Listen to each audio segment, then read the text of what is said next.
خبر رساں ادارے رائٹرز نے پیر کو ذرائع کے حوالے سے کہا ہے کہ فوری جنگ بندی کا فارمولہ پاکستان نے امریکہ اور ایران کے حوالے کر دیا ہے، جو آبنائے ہرمز کو دوبارہ کھولنے کا باعث بھی بنے گا۔ ذرائع کے مطابق جنگ بندی کے لیے ایک فریم ورک پاکستان نے اتوار اور پیر کی درمیانی شب تیار کیا ہے اور راتوں رات ایران اور امریکہ کے ساتھ شیئر کیا گیا۔ اس میں 2 مرحلوں پر مشتمل حکمت عملی شامل ہے۔ پہلے فوری جنگ بندی، جس کے بعد ایک جامع معاہدہ کیا جائے گا۔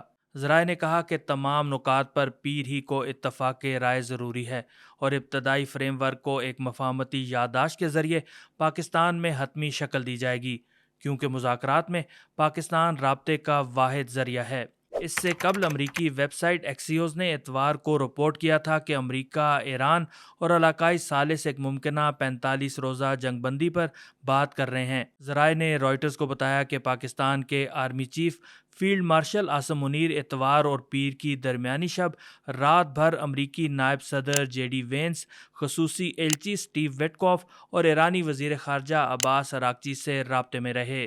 اس تجویز کے تحت فوری جنگ بندی نافذ ہوگی اور آبنائے ہرمز کو دوبارہ کھول دیا جائے گا، جبکہ 15 سے 20 دن کے اندر ایک وسیع معاہدے کو حتمی شکل دی جائے گی۔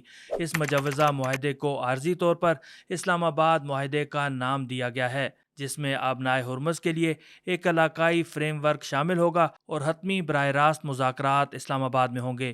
امریکہ اور ایران کے حکام کی جانب سے فوری طور پر کوئی رد عمل سامنے نہیں آیا ہے، جبکہ پاکستان کے دفتر خارجہ کے ترجمان طاہر اندرابی نے بھی تبصرہ کرنے سے گریز کیا ہے۔